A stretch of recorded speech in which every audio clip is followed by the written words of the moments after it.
Hey guys, this is going to be my trading journal entry. Today is September 7th, 2024, and this is for yesterday, Friday, September 6th, 2024. I traded in my first ever Top Step XFA, um, and this is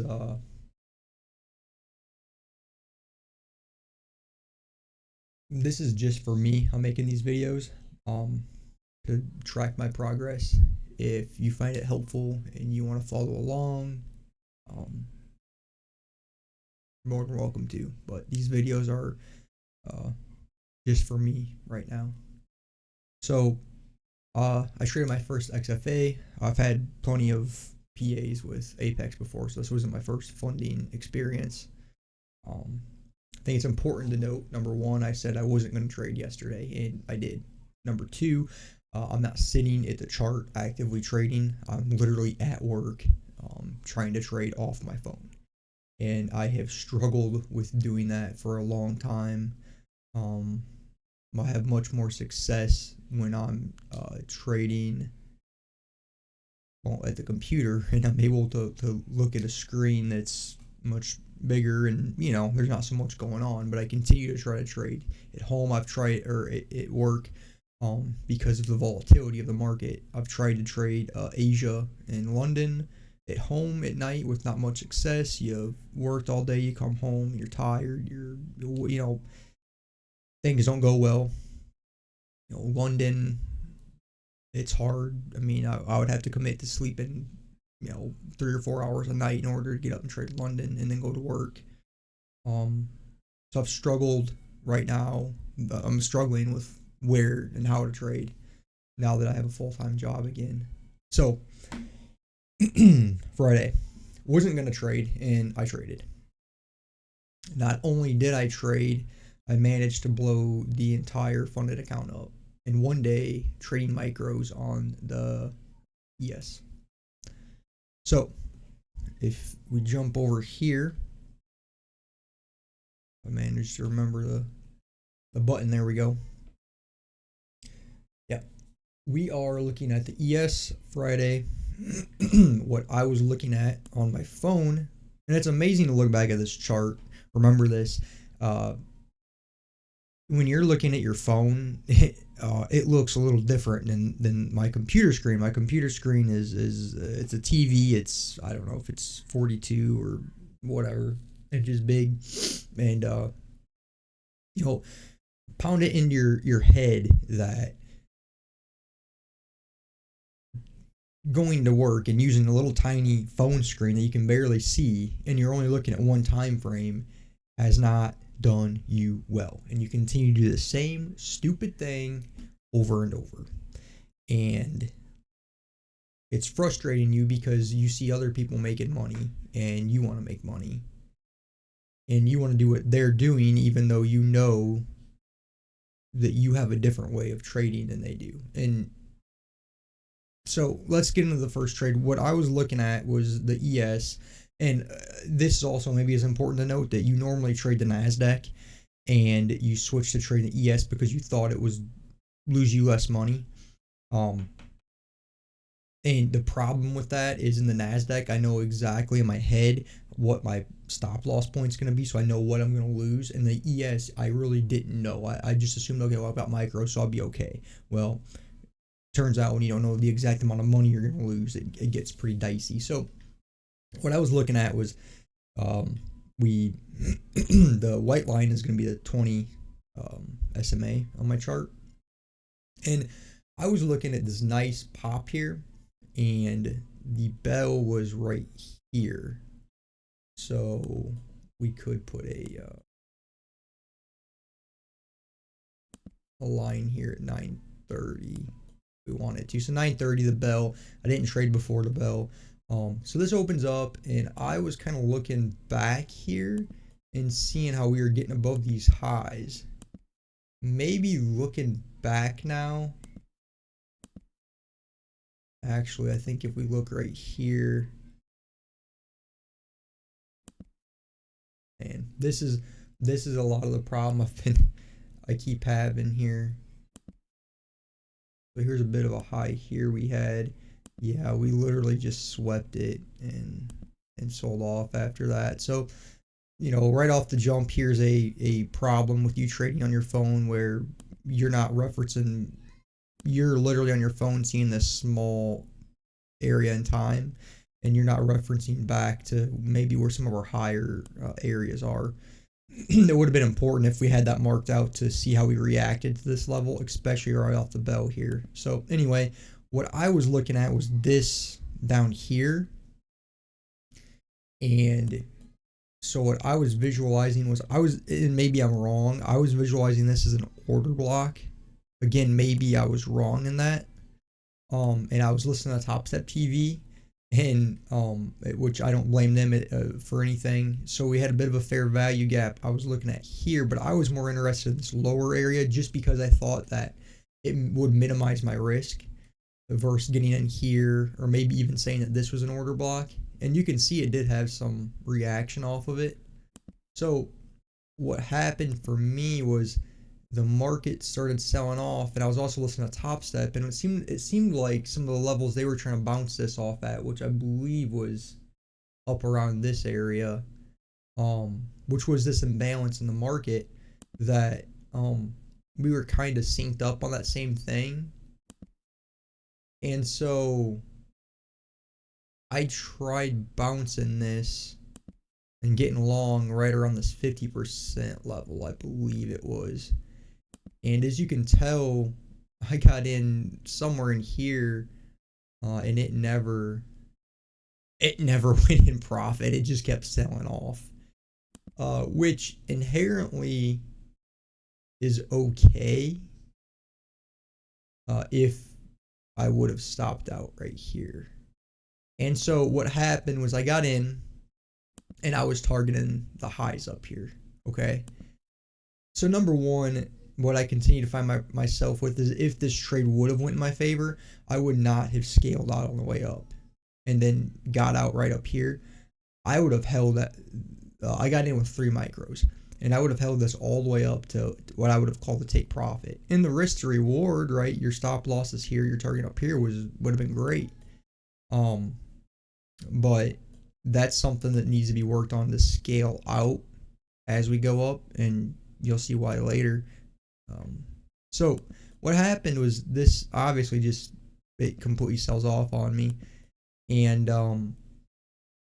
I at work, and I thought I was hitting the button to get out, and I wasn't. And as this is flushing, I'm actually adding to a position, a losing position, getting bigger. I'm getting long. I'm getting long, and it contributed to the loser. And I don't know. I was trying to look back on my Top Step thing, which is right here. You can see September 6th, days complete 1, no winning days. We lost $2,100. We had a 20% win rate. We won on average $4, and we average lost $180.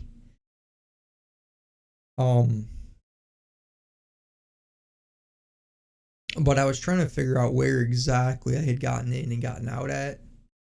But I wasn't able to, I don't know, I wasn't able to pull that up on there. Anyway, I added to this accidentally. By the time I got out, I don't even know. I mean, I was down probably $500 maybe, or something. And what I'd like to look at is, we had 3 micros and we got out here, so we got long at a price of, just say 80, right? 480. My stop loss should have been sitting at, let's call it 70, just for, make it easy. So 70 to 80, we had a 10-point stop loss on that. So from my best calculations, This should have been, what, about $150 loser? And I managed to lose four something on it, $500 on it. So the failure to stop out here, accidentally adding to that losing position, and then quite clearly holding on to it until you finally get out. And so what I did after was just a complete degenerate move. Well, what I did is printed this candle, and instead of waiting for this next 5-minute candle to confirm this, kind of as a bottom, try to bounce this back up a little bit. I got long in this candle, in this wick up here. And then as we lost the low down here, I ended up stopping out again. And at that point, I think I had bought 9. So I almost had a mini at that point. I believe it's hard for me to know exactly where what exactly I was down without having the actual trades up here, but I ended up getting down like $900. And I may have tried to bounce it one more time here. I don't think I did. No, what I ended up doing, this is what happened. I ended up just finally saying, after I stopped out here, that's what happened. I stopped out here and said, you know what? Hands up. I'm just joining the party. I'm going to get short. And it's stupid because there's no setup. I mean, there's literally no setup. I got short and I wrote it down, and I got up almost $500, I think. But at this point, somehow I had managed, by the time I got up $400 or $500, I was down, oh man, I don't know, $1,400-$1,500. And then this little baby happened. At this point, as it starts to go back up against me, I'm down $1,600, I believe. Some $1,700, and I mean, at this point, the rails are off. I'm not even taking legitimate setups. I'm like, dude, this is gonna go way up. So I get long in this wick up here towards the top, and looking back now, if this was an order block, it kind of reversed its role, and it literally acted as resistance, and there's a fair value gap in here, and it got smoked. So if I was going to try to bounce this, it would have been this green candle. The next candle confirms, which I should have waited for over here. No confirmation, no long. And this one would have worked out great, right? But the failure would be to look at my chart and say, okay, well, this could be a area to get out of that long position at, right? Because of fair value gap. And, that would have been a great trade. Risk to reward would have been on point. Instead, for whatever crazy reason, I get long here on FOMO and just get smoked, and that's where I ended up losing the account. And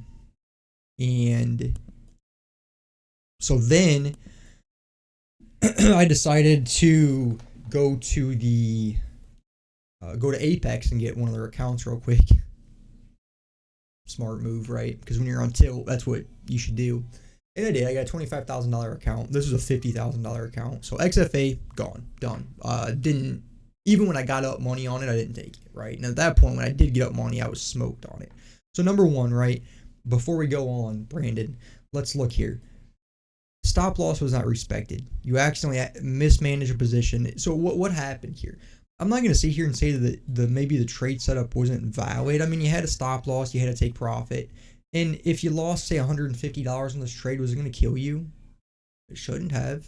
Even say, let's say even on 150, 200, whatever, right? Say even your stop loss was $200. That's okay. That's not a big deal. I mean, you could have taken the one loss, said, you know what, I'm going to wrap it up. Or, I got a little bit of room left here before I hit my max daily. And at that point, can I ask you what your max daily stop loss was? Because Top Step had it at $1,000 for a while. I'm trying to remember what you didn't put one in there. You had no max daily stop loss. That's good risk management, right?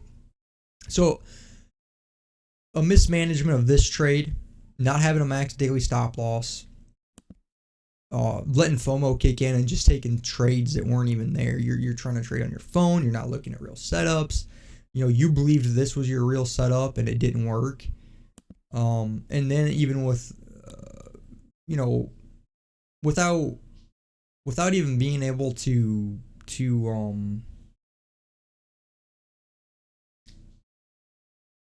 change your bias, you just kept trying to bounce everything. It's like, did this look like it was gonna bounce for you? You know, I mean, it's really stupid. So whatever, right? We move on. I ended up getting an Apex account. And with Apex, I traded the Mighty NQ.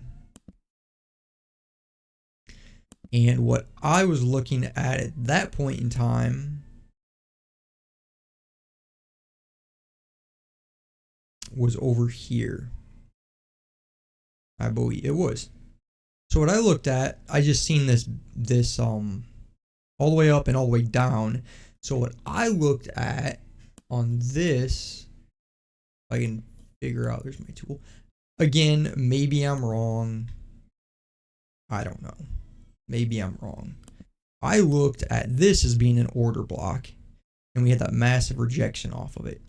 So when we printed this candle, and I kind of seen it was, kind of how it was, I did get short up in this area of this candle, and I was targeting these lows.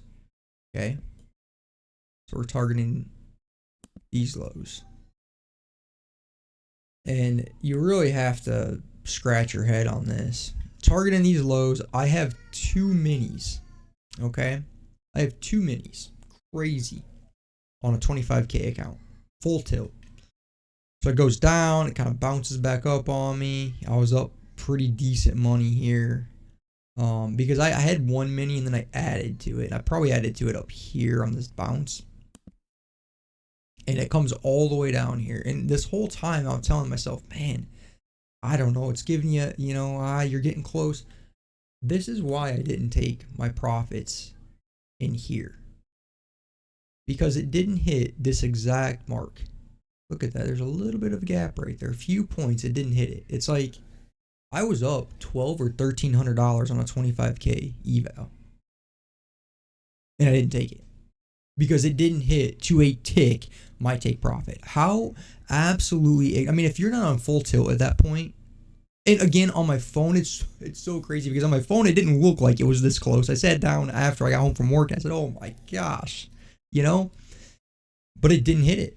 And I didn't take it, and it smoked me. And somewhere up here, wherever it was,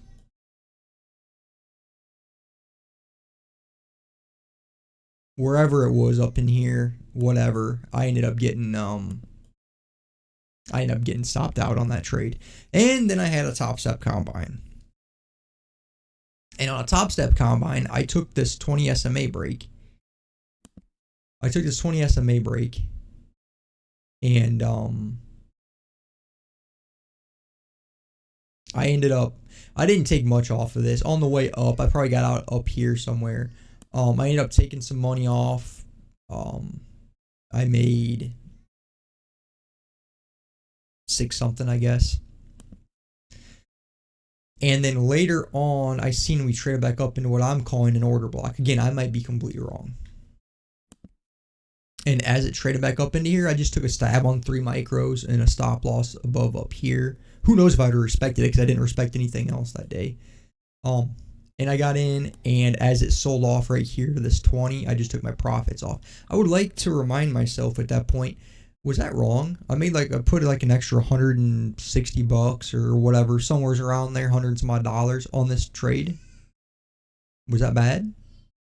No, I mean, look how much I made versus what my loss should have been. I wanted to target these lows down here. That's what I wanted to do. And it would have shot back up on me, and then of course it did eventually sell all the way off. But why? Why can you not just take your when you're up a little bit of money, or take something off the table, man? It's like, just take something off the table. But you never do. You always hold everything. You never just get out of the freaking trade with some money. and you don't respect your stop losses, you don't respect your risk. I don't believe necessarily that it's my trading setups that don't work. It's my management of the trades that don't work. It's my management of risk that does not work. How much money are you going to lose? You don't have to hit your target precisely. If you have 3 micros, why can you not scale out on the way down and hold that last one to full take profit? Or is it possible you can tighten your risk up and trade 4 and then try to leave a runner to catch a little bit more? But I find it hard for me to set these things up like that when I'm at work, when I'm not paying attention 24/7 to it, when I'm looking on this tiny little screen and everything screams at then don't trade. And so what happened was a from the get-go, Friday was just a failed setup and a mismanagement of risk, and an inability to change your bias or just hang it up for the day. It was a day I wasn't even going to trade, and I traded anyway. I mean, market structure shifted. I mean, there wasn't even hardly any green candles after the market opened up, for quite some time, most of the morning session. So what was the deal, right? What was the deal? There were trade setups if you were patient, right? And even if you missed everything and you didn't take a trade, you still have your express funded account. It's like, it's so stupid. I see everybody else making a lot of money, and I think I need to have my payout yesterday. Well, now you don't even have a funded account. So how good did that work out for you? My combine that got me here, if it loads up, it wasn't as bad, but continued to see that these days are, I believe, days where my $1,000 loss limit hit and it stopped me from trading. And then the next day I was able to come back and do okay from it. So I won 65%. Average winner and losers, not great. But I traded this a lot better than I traded the other one. And there's room for improvement. Right here is what has to change. My average winning day, my average losing day. When I lose, I lose. I don't stop. I keep trading. You have to fix that. We're in another combine. We're gonna sit down and try to get a little bit better. She's in there crying, so I've got to go.